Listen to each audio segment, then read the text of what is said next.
बिस्मिल्लाहिर्रहमानिर्रहीम। Welcome viewers, my name is Shahzad और आज हम अपने इंग्लिश ग्रामर का लेसन नंबर 8 स्टार्ट कर रहे हैं, जिसके हर वीडियो में ग्रामर के मतलब कुछ मालूमात होती है जो कि सादा मगर कारआमद होती है। तो लेसन स्टार्ट करने से पहले चंद एक गुजारिशात हैं जो कि लेसन पढ़ने के लिए ज़रूरी हैं। व्यूवर्स, प्रीवियस लेसन में भी कुछ मैंने आइडिया दिया था, इस लेसन में भी कुछ आइडिया सेम रिपीट वो कर रहा हूँ कि इंग्लिश ग्रामर के जो सबक हैं, जो लेसन्स मैं दे रहा हूँ, उनको अच्छी तरह याद करने का सिंपल सा तरीका है। नंबर 1 कि तमाम असबाक को सिर्फ तरतीब से देखें, क्योंकि पिछले लेसन में कुछ ना कुछ ऐसी चीज़ें होती हैं जिनका ताल्लुक़ अगले लेसन से होता है, यानी अगले सबक का कुछ ना कुछ ताल्लुक़ पुराने इसबाक से होता है। और हर सबक को आप नोटबुक पर तहरीर करें, उसके नोट्स बनाएं। और सपोज़ स्लाइडों में जो कुछ लिखा होता है वो एक्चुअली बहुत कम लिखा होता है, ज़्यादातर जो है वो मैं बोल रहा होता हूँ। तो जो मैं बोल रहा होता हूँ, जो कुछ नहीं लिखा होता लेकिन मैं बोल रहा होता हूँ, अगर उसमें भी आपको कोई चीज़ लिखने वाली मिले तो काइंडली उसको भी जो है ना वो अपने नोटबुक पे राइट डाउन कर लें। और क्योंकि अगले जितने भी लेसन्स आने हैं, एक एक लेसन का मैं टेस्ट जो है ना वो प्रिपेयर कर रहा हूँ, तो लिहाजा लेसन ग्रामर का लेसन नंबर 1 आपका जो रेडी हो चुका होगा, तो उसका जो टेस्ट है वो इंशाल्लाह नेक्स्ट लेक्चर में उसका टेस्ट मैं शामिल करूँगा। तो ये था थोड़ा सा लेसन के मुताल्लिक़। अब हम अपनी जो है लेसन नंबर 8 ग्रामर का वो स्टार्ट करते हैं। प्रीवियस लेसन जो है वो हमने स्टार्ट किया था प्रेजेंट इंडेफिनिट के ऊपर, और आज भी उस लेसन का जो है पार्ट 2 स्टार्ट होगा। प्रेजेंट इंडेफिनिट के मुताल्लिक़ जो है वो मैंने सिर्फ इतना बताया था कि आपने ये याद रखना है कि मौजूदा हाल में यानी प्रेजेंट वक्त में जो काम आप रूटीन के मुताबिक अपनी आदत के मुताबिक करते हैं, जो आपकी हैबिट्स हैं या जो यूनिवर्सल फैक्ट्स हैं या जो जर्नल फैक्ट्स हैं, उनको आपने प्रेजेंट इंडेफिनिट में रखना है। आज हम उससे एक स्टेप आगे जा रहे हैं कि what is an auxiliary verb. Verb के मुताल्लिक़ हमने ये पढ़ा था कि सेंटेंस में एक ऑब्जेक्ट होता है, एक सब्जेक्ट होता है और एक वर्ब होता है। सब्जेक्ट वो होता है जो कि काम करता है, ऑब्जेक्ट वो होता है जिसके ऊपर काम किया जाता है, और वर्ब वो होता है जो काम एक्चुअल हो रहा होता है, यानी जो एक्शन हो रहा होता है, जो एक्शन हो रहा होता है उसको हम वर्ब कहेंगे। तो ऑक्सिलरी वर्ब जो है उसके मुताल्लिक़ हम थोड़ी सी डिटेल पढ़ने लगे हैं कि एक्चुअली ऑक्सिलरी वर्ब जो है वो है क्या, उसका क्या रोल है एक सेंटेंस में। ऑक्सिलरी वर्ब हेल्प्स, मदद करता है किसकी, मेन वर्ब की। तो यहाँ से एक सवाल और आ गया जी कि फिर मेन वर्ब क्या चीज़ है। इसका हम जवाब अगले स्लाइड में देंगे। यानी पहली चीज़ है कि जी ऑक्सिलरी वर्ब क्या है। ऑक्सिलरी वर्ब हेल्प करता है किसकी, मेन वर्ब की। तो लिहाजा फिर ऑक्सिलरी वर्ब को ही हम हेल्पिंग वर्ब बोलेंगे। सो यहाँ से ये बात हमारी तय हो गई कि ऑक्सिलरी वर्ब ही हेल्पिंग वर्ब कहलाता है। अगर इसमें कोई 1-2% का फ़र्क हुआ तो वो फिर मैं बता दूंगा, लेकिन फॉर द टाइम बीइंग आपने ये ज़हन में रखना है कि एक्चुअली ऑक्सिलरी वर्ब को ही हम हेल्पिंग वर्ब बोलते हैं। सो यहाँ तक बात तय हो गई। आगे ये है जी कि ये ऑक्सिलरी वर्ब या हेल्पिंग वर्ब ये हमारी क्या हेल्प करते हैं, ये क्या काम, इनका काम क्या है।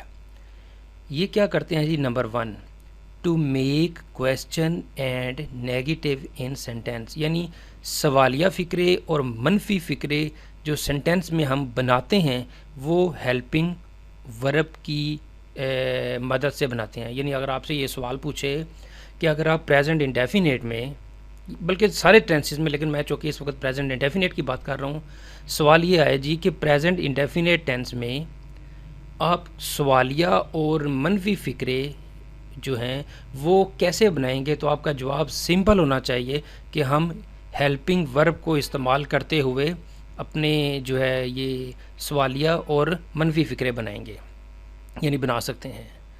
दूसरा इसका इस्तेमाल क्या है कि हेल्पिंग वर्ब जो हैं ये क्या हमें हेल्प करते हैं to make sentences in different tenses.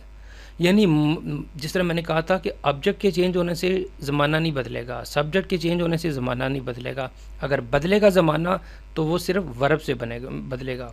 तो ये जो हेल्पिंग वर्ब है ये हमें मुख्तलिफ़ ज़मानों के मुख्तलिफ़ वक्तों के टेंसेस बनाने के मदद देते हैं। यानी अगर मैंने माजी का फ़िक्रा बनाना हो तो हेल्पिंग वर्ब मुझे गाइड करेगा कि भाई ये हेल्पिंग वर्ब लगाओ तो ज़माना माजी में बन जाएगा, ये हेल्पिंग वर्ब लगाओ तो टेंस प्रेजेंट इंडेफिनिट की बजाय प्रेजेंट परफेक्ट में बन जाएगा, ये हेल्पिंग वर्ब लगाओ तो टेंस जो है वो पास इंडेफिनिट की बजाय पास परफेक्ट में बन जाएगा। सो एक चीज़ ये क्लियर हो जानी चाहिए कि यूजिंग हेल्पिंग वर्ब हम मुख्तलिफ जो सेंटेंस मुख्तलिफ ज़मानों के हैं वो हेल्पिंग वर्ब से ही बनाते हैं। नेक्स्ट स्लाइड पे चलते हैं। अब ये है कि जी हमें प्रेजेंट इंडेफिनिट का जो पार्ट 2 चल रहा है इसमें हम ऑक्सिलरी वर्ब के ऊपर बात कर रहे हैं। तो प्रेजेंट इंडेफिनिट में ऑक्सिलरी वर्ब कौन से हैं? तो प्रेजेंट इंडेफिनिट में जो ऑक्सिलरी वर्ब हैं वो डू डज हैं, डू और डज।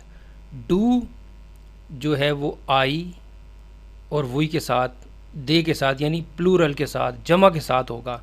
और जहाँ पे जिस तरह मैंने प्रीवियस लेक्चर में बताया था कि थर्ड पर्सन सिंगुलर यानी ही शी इट के साथ एस या ई एस का इस्तेमाल करेंगे। यानी फॉर्म डू की रहेगी, अगर वहाँ पे एस या ई एस सॉरी उसमें अगर थर्ड पर्सन आ जाता है तो हम एस या ई एस लगा देंगे। और यहाँ पे एक चीज़ नोट कर लें कि ये जो डू डज और डन जो हैं या डेड जो हैं ये सारे के सारे फॉर्म्स हैं किसकी? डू की। यानी जो डू वर्ब है एक्चुअल असल वर्ब जो है वो डू है और ये उसकी फॉर्म्स हैं। इसके मतलब भी हम डिटेल से बात करेंगे। अब कुछ और ऑक्सिलरी वर्ब की एग्जांपल देख लेते हैं जी कि ये डू और डज तो ऑक्सिलरी वर्ब हो गए प्रेजेंट इंडेफिनिट के लिए, यानी फ़िक्रे जो हैं वो नेगेटिव और पॉजिटिव बनाने के लिए या जो सवालिया बनाने के लिए ऑक्सिलरी वर्ब डू डज का इस्तेमाल करेंगे। तो दूसरे ऑक्सिलरी वर्ब की भी एक एग्जांपल देख लेते हैं। मसलन इज़ आर एम ये भी ऑक्सिलरी वर्ब हैं, वाज वर ये भी ऑक्सिलरी वर्ब हैं, हैज़ हैव ये भी ऑक्सिलरी वर्ब हैं, हैड ये भी ऑक्सिलरी वर्ब है और विल ये भी ऑक्सिलरी वर्ब है। सो हमें ये भी पता चल गया कि ऑक्सिलरी वर्ब जो हैं वो एक्चुअली मेन वर्ब के साथ मिल के सेंटेंस बनाते हैं। तो इसके हम एक एग्जांपल देख लेते हैं।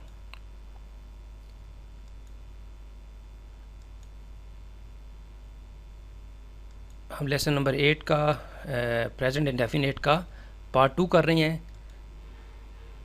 तो इसमें जी एक एग्जांपल को हम देखते हैं और साथ ये देख लेते हैं जी कि how to make negative sentence in present indefinite tense.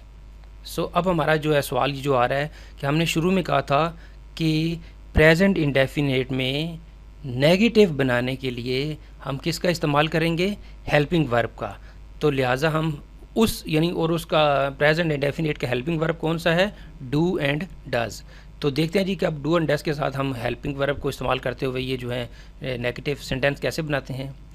तो उसका सेंटेंस स्ट्रक्चर बनाने के लिए, सेंटेक्स बनाने के लिए, फ़िक्रा बनाने के लिए उसका स्ट्रक्चर कह लें, उसको सेंटेक्स कह लें, उसको फार्मूला कह लें, उसको कुलिया कह लें, उसको रूल कह लें, वो आपको आना चाहिए।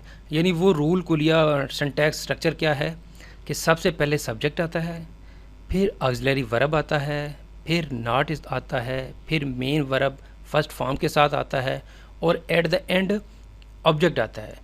ये इतना मुश्किल नहीं है लेकिन हम इसको बहुत सिंपल करके जो है ना वो इसको देख लेते हैं। इसकी एग्जांपल देखते हैं और यही सेंटेंस को मैं ज़रा दोबारा यहाँ पे डिस्प्ले कर लेता हूँ।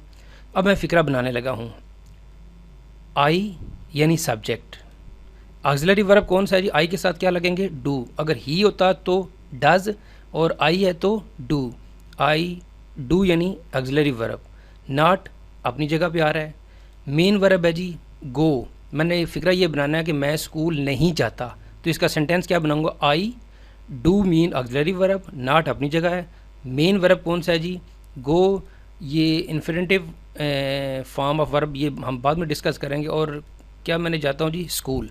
सो अगर आप देखें तो subject, auxiliary verb, not, main verb यानी फर्स्ट फॉर्म और ऑब्जेक्ट को तरतीब से देखें। I do, not, go, to school, यानी सब्जेक्ट के नीचे आई है, ऑक्सिलरी वर्ब के नीचे डू है, नॉट का अपनी जगह पे जगह है, मेन वर्ब गो है, जो है ऑब्जेक्ट है वो स्कूल है।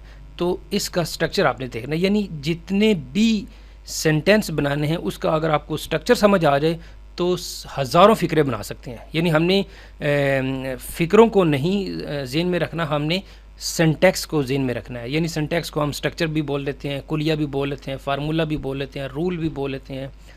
तो आई होप कि आपको ये नेगेटिव बनाने का जो है वो तरीका समझ आ गया होगा। इसकी हम थोड़ी सी एग्जांपल जो है वो मज़ीद देख लेते हैं कि प्रेजेंट इंडेफिनेट में नेगेटिव सेंटेंस जो हैं वो मज़ीद कैसे बनाते हैं। तो उसमें यह जी कि पहला इसका फ़िक्रा है, जिस तरह हमने कहा था कि अगर ही शी इट आएगा तो उसके साथ एस या ई एस लगेगा और दूसरों के साथ एस या ई एस नहीं लगेगा। सो पहला फ़िक्रा क्या जी, he does not go to school, he does not go to school,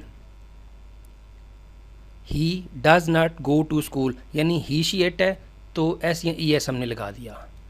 number 2, she does not go to school, ये भी ही शी के में आ रहा है, he male, she female. So हमने ये चूँकि थर्ड पर्सन है। और अगर मैं अगला फ़िक्रा बनाता हूँ, वी, ये प्लूरल है तो वी के साथ एस या ई एस नहीं लगना, we do not go to school, हम स्कूल नहीं जाते।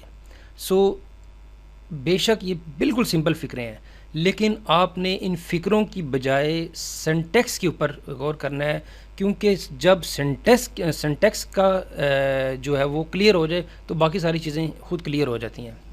सो मेरी रिकमेंडेशन ये है कि जो है हर टेंस का सिंटैक्स जो है वो अपने ज़हन में बिठाना है। तो व्यूवर्स, यहाँ पे हम जो है वो लेसन को यानी प्रेजेंट इंडेफिनेट का पार्ट 2 जो है ना उसको हम इख्तिताम कर रहे हैं। अभी इसे कंटिन्यू है, इसका पार्ट 3 जो है वो नेक्स्ट आएगा। तो यहाँ पे हम यानी इख्तिताम कर रहे हैं किसका, इंग्लिश ग्रामर सबक नंबर 8 का, इसका हम इख्तिताम कर रहे हैं।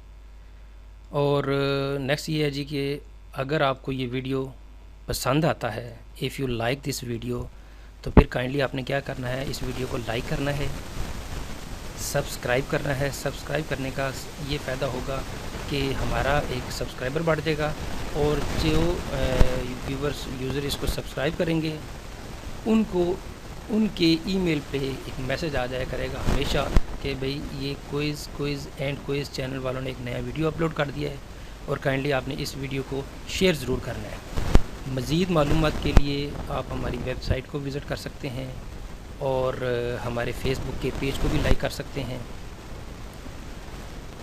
होप के व्यूवर्स आज का जो लेक्चर है वो आपको कुछ समझ आ गया होगा। इसको एक दफ़ा नहीं समझ आता, दूसरी दफ़ा, तीसरी दफ़ा देखें। अगर फिर भी कुछ नई चीज़ें समझ आती तो उसमें मेरा ऊपर फ़ोन नंबर है, आप मेरे फ़ोन पे कांटेक्ट करके मुझसे रब्ता कर सकते हैं कि जी ये चीज़ हमें समझ नहीं आ रही, मैं उसको आपको डिटेल में समझाऊँगा। तो अगली एपिसोड और अगली वीडियो तक मुझे इजाज़त दीजिए। अल्लाह हाफिज़, अस्सलामु अलैकुम।